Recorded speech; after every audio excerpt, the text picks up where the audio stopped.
चलो आगे चलते हैं। पढ़ा था सर। अच्छा पढ़ा था, बहुत बढ़िया पूजा जी, बहुत सुंदर। बाकियों ने नहीं पढ़ा, कोई नहीं। मंत्र है कि न सदासीनो सदासी तदानीम्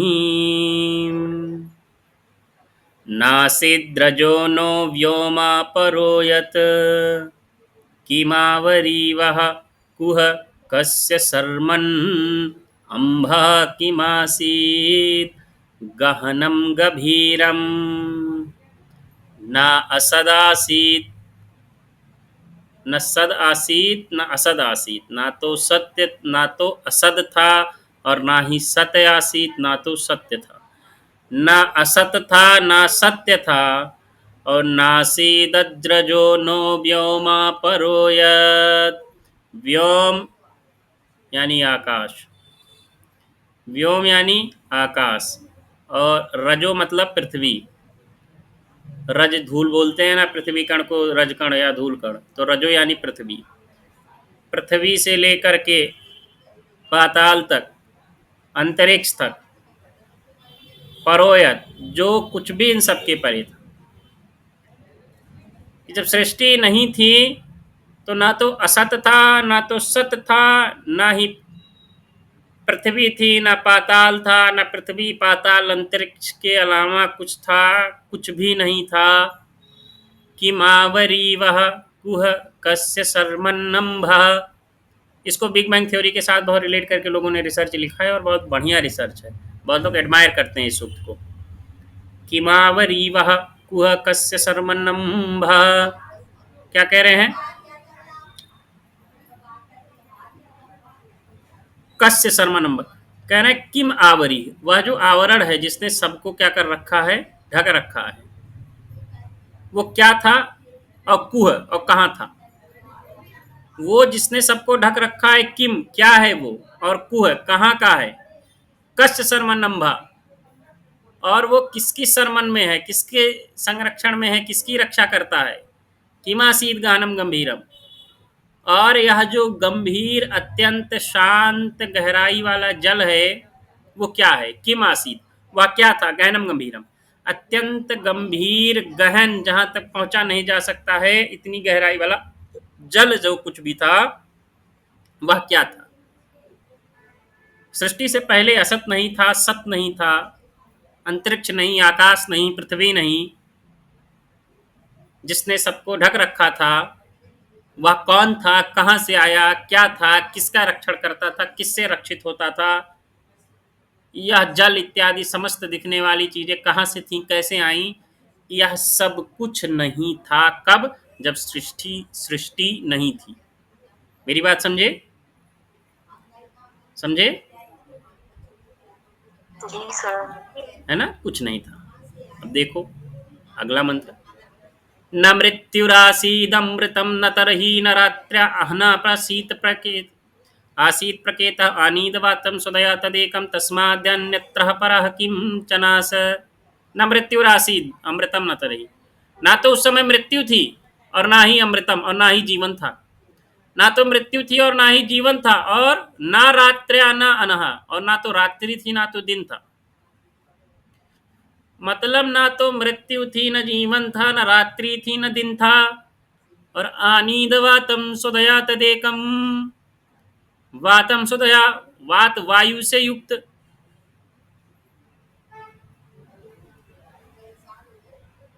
आनीत स्वधया वातम, वात से युक्त, स्वधया माया से युक्त, तद एकम तस्मान्यतः परम किम चनास। यानी कि प्राण वायु से या वायु से युक्त, माया के रूप में, अन्यत्र परः किंचनास, वह उस माया से जो युक्त था उससे भिन्न अन्यत्र ना परः, अन्य कुछ और परे नहीं था। मतलब कि न मृत्यु थी, न जीवन था, न रात्रि थी, न दिन था, न वायु था, न ब्रह्म था, न माया थी, न कुछ था। अगर कुछ था तो कुछ एक ब्रह्म था। बस इतनी सी बात है कि कुछ एक था, ब्रह्म था, बस ब्रह्म था, इतना समझो। कुछ एक था, वो सिर्फ ब्रह्म था, इतना समझो। आगे क्या कह रहे हैं कि तम आसीत तमसा गूढ़म अग्र प्रकेतम सलिलम सर्वमाइदम तुच्छये नाभ्वपिहितम यदासीत तपस्तन्महिना जायतैकम। तम आसीत गूढ़म अग्र प्रकेतम, क्या था? तम आसीत, तमसा। देखो, तम का मतलब भी अहंकार होता है, और तमस सॉरी तम का मतलब भी अंधेरा होता है, और तमसा मतलब भी अंधेरा होता है। तो तम आसीत तमसा क्यों लिखा है? यानी कि गहन अंधेरा। क्या समझे? बहुत गहन अंधेरा था। गूढ़म तमसा तम आसीत, अत्यंत गहन अंधकार से संपूर्ण जगत ढका हुआ था, क्योंकि उस सृष्टि के मूल में तमस था।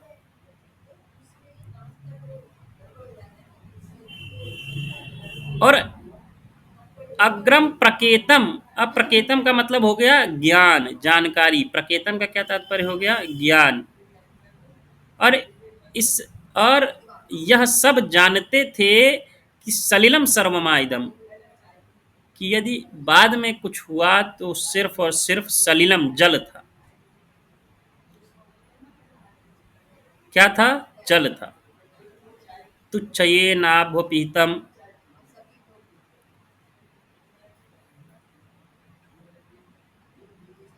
जो जगत तुच्छ रूप में है,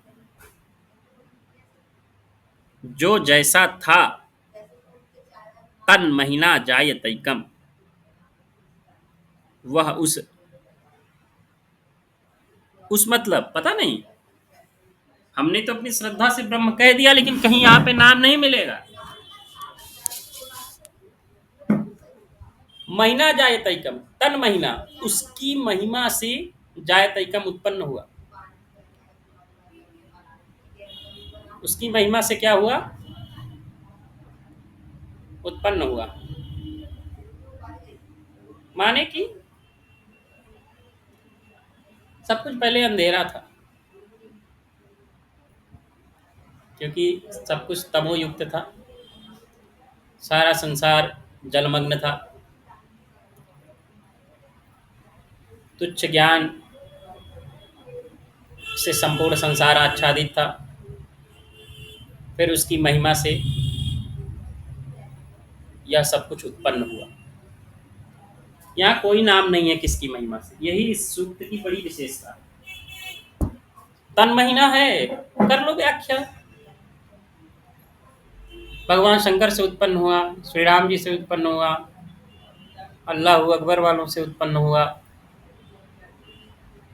ओ गॉड जीसस से उत्पन्न हुआ, पारसी वाले लोगों से उत्पन्न हुआ, जैन अवेस्तियन से उत्पन्न हुआ। किससे उत्पन्न हुआ, क्या उत्पन्न किया, कैसे? कर लो व्याख्या जो मन करे। पर इसने कह दिया कि तन महिमा जायतैकम,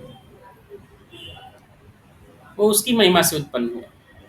मैं नहीं कह रहा हूं कि ब्रह्म था, मैं बिल्कुल नहीं कहूंगा। ये व्याख्याकारों की अपनी व्याख्या है। मैं नासदीय सूक्त का तनिक भी इसकी महिमा को कम या इसके महत्व को कम नहीं कर सकता। तो वह उसकी महिमा से सब कुछ उत्पन्न हुआ। कैसे उत्पन्न हुआ? कामस्तदग्रे संवर्तताधि मनसुरेतः प्रथमं यदासीत् सतो बन्धुमसति निरविन्दन हृदि प्रतीक्षा कवयो मनीषा। कामस्तदग्रे, इच्छा हुई अग्रे उत्पन्न करने की, रेता उत्पन्न करने की। रेता का मतलब उत्पन्न करना। उस को किसको पता नहीं, किसी को तो हुई। ईश्वर था, परमेश्वर था, परमात्मा था, भगवान था, शंकर थे, शिव थे, राम थे, कौन था ना, आम ना जाना। आप सब अपनी व्याख्या कीजिए। किंतु उसकी इच्छा हुई कि वह सृष्टि को उत्पन्न करे। कैसे? अपने मन से। उसके मन में ऐसी इच्छा हुई कि वह उत्पन्न करे। वह उत्पन्न करे। और प्रथमम यदासी, और किसके मन में हुई? उसके मन में हुई जिसके मन में सृष्टि को उत्पन्न करने की पहली बार इच्छा हुई। तो सृष्टि कैसे बनी? उसकी इच्छा, सृष्टि उत्पत्ति की इच्छा के कारण यह सृष्टि बनी।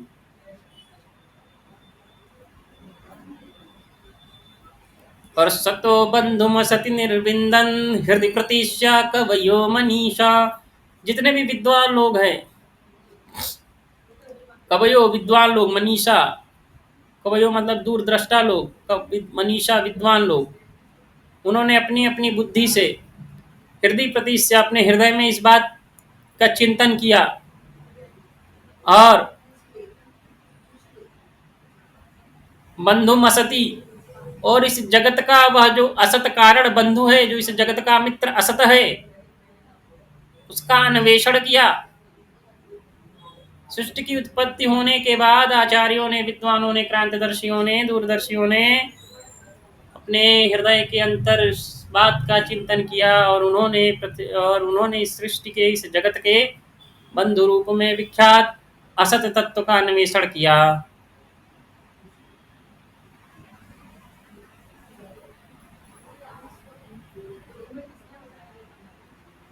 इतनी बात आपको कुछ क्लियर हो रही है? हाँ ललिता जी, आपने हैंड रेज किया है जी। अच्छा, डाउन हो गया। ये बताओ, कुछ कुछ गया दिमाग में?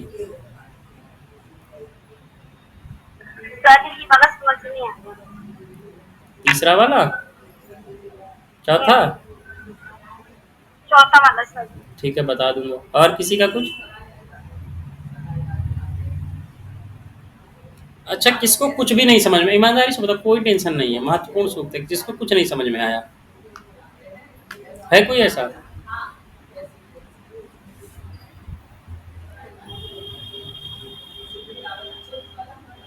अच्छा, मतलब समझ में आया जो भी आया। मैंने किसी को कुछ पूछना नहीं है। मैं मान के चल रहा हूँ कि अब मैंने जो आपको समझाया, बताया, वो आपको आ गया, क्योंकि आप पूछ नहीं रहे हैं, तो यही अनुमान है मेरा।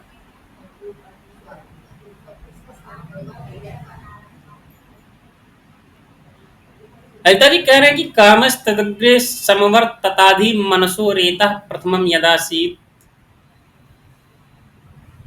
इस सृष्टि को उत्पन्न करने की इच्छा हुई और अपने मन से सर्वप्रथम इच्छा करते हुए उसने इस सृष्टि को उत्पन्न किया।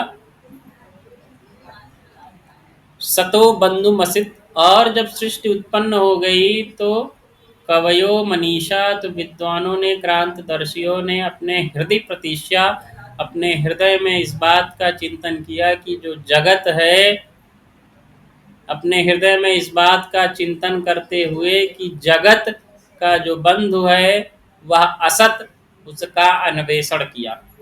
जब हम असत को जान लेंगे तो हम सत को भी जान लेंगे। अपोहवाद का एक सिद्धांत है बुद्धिस्ट, बौद्धान, क्या बोलते हैं, बौद्ध लोगों का,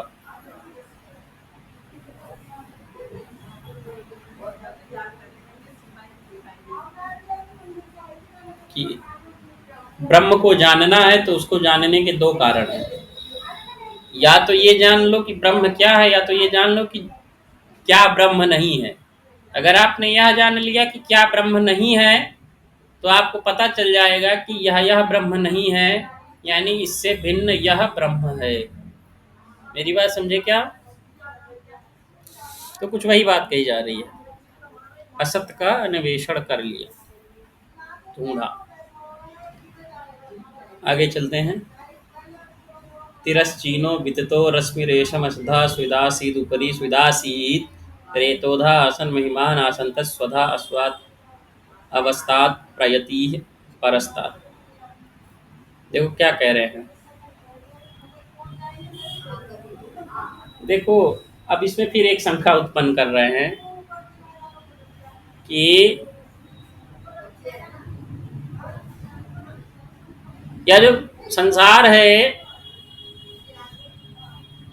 या तिरश्चीनो है, टेढ़ा मेढ़ा है,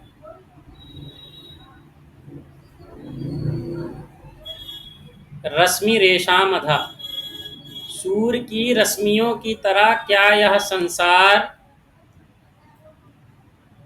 टेढ़ा मेढ़ा होते हुए नीचे की ओर है, या इस सृष्टि की उत्पत्ति नीचे की ओर हुई, या फिर इस सृष्टि की उत्पत्ति ऊपर की ओर हुई।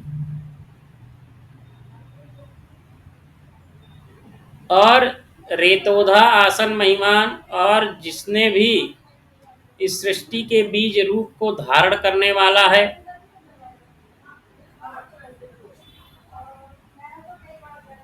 उसमें जो स्वधा है यानी भोगे जाने वाले पदार्थ हैं, वो अवस्थात है यानी कि निकृष्ट यानी अवर है, यानी अच्छे नहीं हैं। और परस्तात प्रयाति, और उन स्वधाओं को यानी भोग्य पदार्थों का भोग करने वाले जो प्रयति ही लोग हैं, भोक्ता लोग हैं, वे क्या हैं? परस्तात, उनसे श्रेष्ठ। इसमें एक सवाल है, एक संदेह है कि यह जो सृष्टि उत्पन्न हुई, इस सृष्टि को तिरश्चीनो विततो रश्मिरेशता, क्या यह सृष्टि सूर्य की किरणों के समान पहले टेढ़े टेढ़े मतलब तिरछे तरीके से आकाश से पृथ्वी की ओर आते हुए नीचे की ओर सृष्टि उत्पन्न हुई, या फिर सृष्टि ऊपर की उत्पन्न हुई? यह सब नहीं पता, एक प्रश्न है। मतलब यह भी नहीं पता कि सृष्टि नीचे को उत्पन्न हुई कि सृष्टि ऊपर को उत्पन्न हुई। बस इस सृष्टि को उत्पन्न करने वाला जो है, उस महान स्वरूप वाले ने इतना किया कि यह सृष्टि जो है, वह सृष्टि निकृष्ट है, और उस सृष्टि में उत्पन्न जो जीव हैं वो उससे उत्कृष्ट यानी श्रेष्ठ है। यह जानते हैं। बाकी सृष्टि कैसे हुई, ऊपर हुई, नीचे हुई, टेढ़ी हुई, आगे हुई, पीछे हुई, किसी को कुछ नहीं पता कैसे उसने उत्पन्न किया। और इस बात को और मजबूती मिल जाती है इस अगले मंत्र से, कोवद्धा वेद। वेद मतलब जानना। कौन जानता है इस सृष्टि के बारे में? कौन जानता है? कह्य प्रवोचत, और कौन बता सकता है कि यह सृष्टि कैसे, किसके द्वारा, कब और किस प्रकार से उत्पन्न हुई?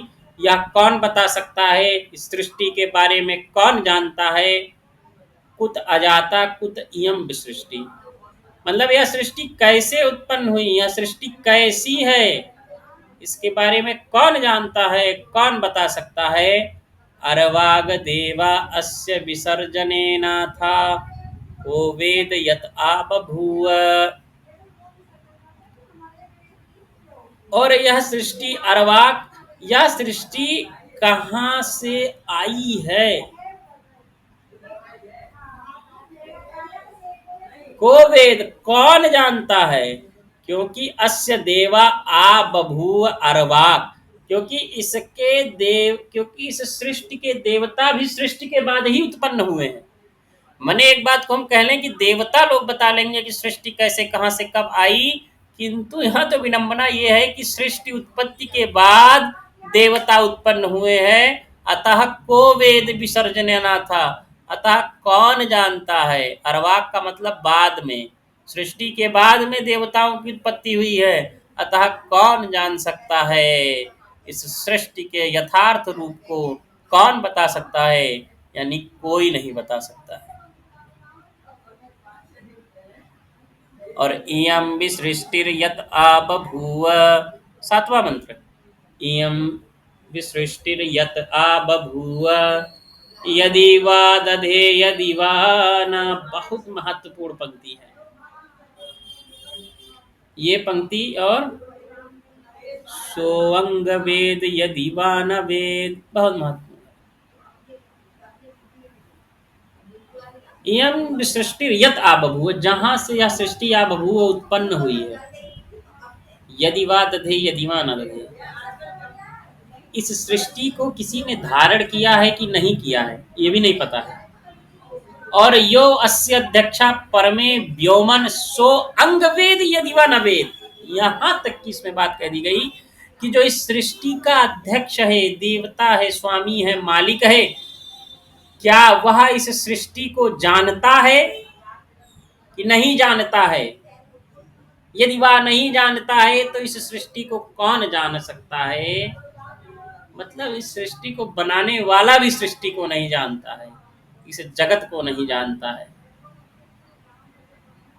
ये है अपना नाज़ यीशु।